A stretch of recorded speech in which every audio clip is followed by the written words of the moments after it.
Welcome to The Core Killer.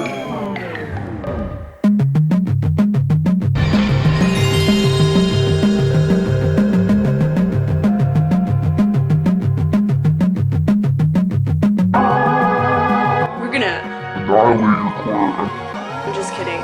So what are the core muscles? In the front of the body, we have the transversus abdominis, multifidus, internal and external obliques, and the rectus abdominis. In the back, we have the erector spinae. Minor core muscles include the latissimus dorsi, glutes, and trapezius. So why do this and not just crunches? The crunches only work your rectus abdominis, and all of these core exercises work on stabilizing and strengthening all of the muscles needed to support your entire trunk and any movement. I'm going to show you several progressions on each exercise, so any level can do this. Let's get started. The only equipment you need for this one is your body, a yoga mat, and if you want to do the bonus round, a pull-up bar. So let's go. The most important shape in gymnastic movements is the hollow body. See how the body is at an arc? We press that lumbar spine into the ground and keep arms and shoulders off the floor as well as the feet. This allows the body to work as a solid sheet of muscle in any static gymnastic holds. We're going to start with some progressions of the hollow body hold. Our first is one with tucked legs. You want to make sure you pull those shoulders off the ground, press that lumbar spine into the floor. As it gets easier, you can straighten one leg at a time. And you want to try to hold these hollows for at least 30 seconds if you can and do several rounds. This brings us into our next progression, which is the full straight legs with arms still at the sides. This is one step closer to the full hollow, or a rainbow of muscle as I like to think of it. Now we're going to take it to the other side and get the core muscles on the back. Still that rainbow of muscle, but in the opposite direction. You want to pull your arms and feet off the ground, squeeze the glutes, and hollow out the back.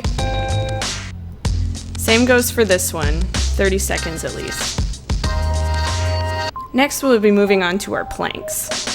We will start out with an elbow plank. Spread the scapula as wide as possible and push that mid-back towards the ceiling. Tuck the pelvis under and pull in the belly. Hold this for at least 30 seconds for several rounds. Next we have our plank on our hands, and some people find the elbow plank more challenging, some people find the full plank more challenging. Do whatever is harder for you. If you want to get even more extreme, you can move on to a one-armed plank. You can straddle the legs for balance and hold on either side for the same length of time. Remember to still spread those scapula, pull in the belly, and squeeze the glutes.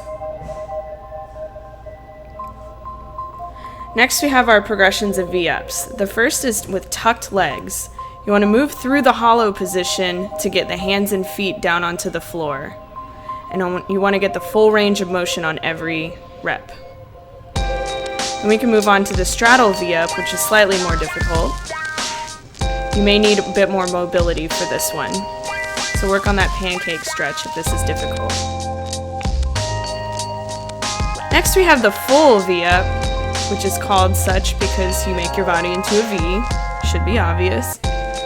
And you still want to move through that hollow position to get all the way down onto the ground and then pull all the way up without pushing off with your legs. Next we move on to side planks. We'll start with just a hold. You're going to put your top leg with that foot in front for balance. You really want to push up with that shoulder of the bottom arm. Push yourself away from the ground and keep the hips elevated. If this is too difficult, you may try it on your elbows. Once the holds get a little too easy for you, you can move the hips up and down and get that full stretch at the top. This will really work your obliques. This will also get you one step closer to that human flag I'm sure everyone wants to do.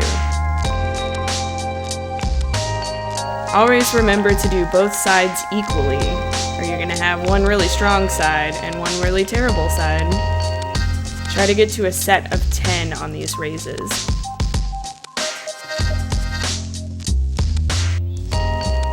Here's some mobility.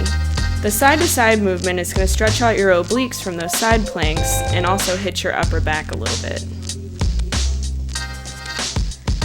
You can also hold a table position, which is close to a reverse plank. It's going to stretch out those abs a little bit.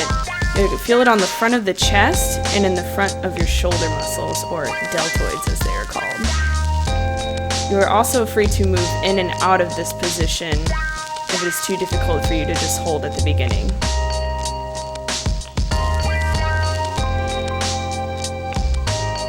Our next stretch is going to be an upward dog or a cobra stretch to really get the front of the ab muscles stretched out after all those hollow holds and V-ups.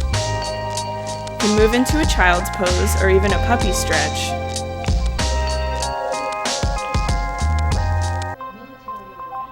And now here's our bonus round with the pull-up bar. Once you have mastered all the other basics, we can move on to hanging leg lifts. Start out with a tucked position and try to pull the legs up as high as possible. Try to get 3 to 5 sets of 10. Once this becomes really easy for you, you can do the straight-legged variation. The ultimate goal is to get your toes all the way to the bar. As you can see, I'm not there because this is really, really difficult. You can also tuck up to the very top of the bar and do slow negatives with those legs straight. Thank you for watching. This has been Core Basics. We will move on to more progressions in the next video.